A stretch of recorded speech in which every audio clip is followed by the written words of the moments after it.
浙江临海、北固山山脊上的江南长城，秋色还未完全消退，冬至已翻越着台州府的老城墙，准时抵达。在24节气中，冬至对台州人来说是特别重要的团圆节日。这一天，家家户户都要吃一种叫雷圆的传统食物。这种裹上豆黄粉的糯米团子，又叫做冬至圆。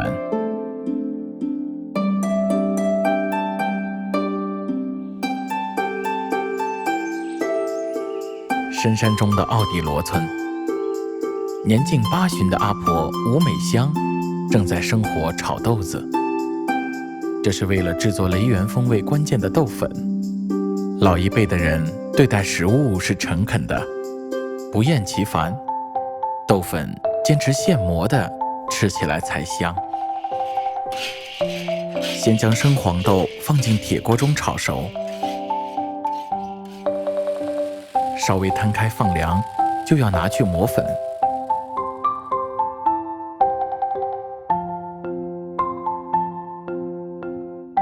用老石磨碾磨，在口感上比机器制作更有层次。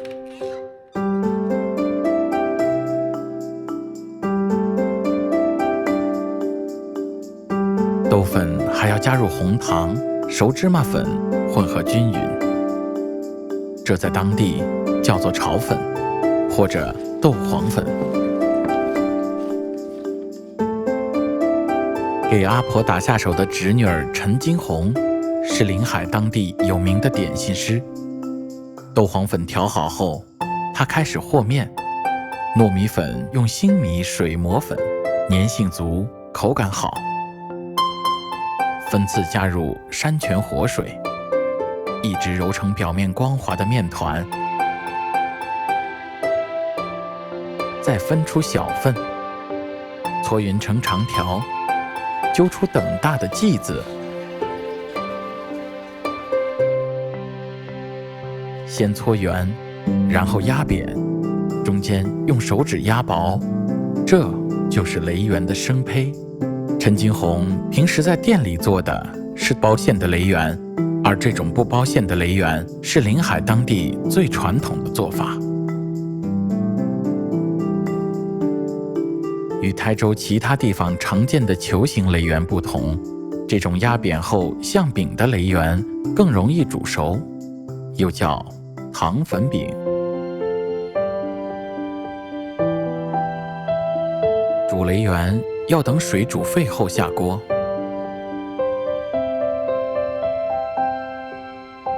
煮至浮起后，再煮上几分钟熟透，就要马上用漏勺捞出来了。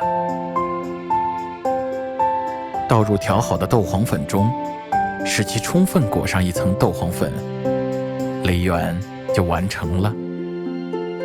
豆黄粉在受热的瞬间，激发出浓郁的香气，趁热吃，风味最妙。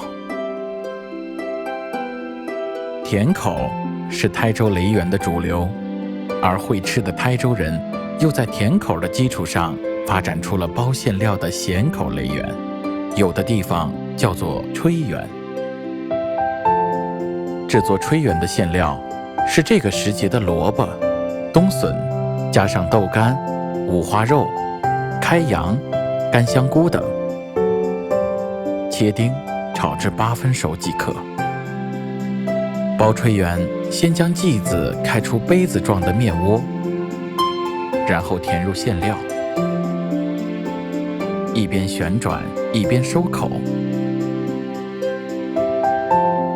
最后在封口处推出一个小尖。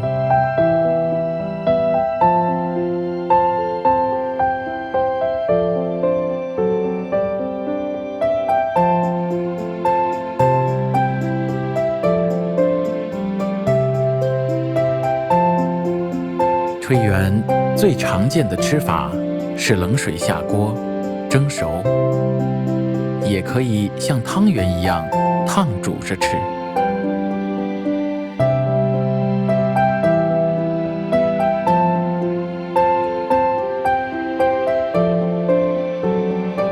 至大4年，台州人的冬至饭桌总是少不了一顿丰盛的家常菜。而朴实的雷园，既像是甜点，又像主食。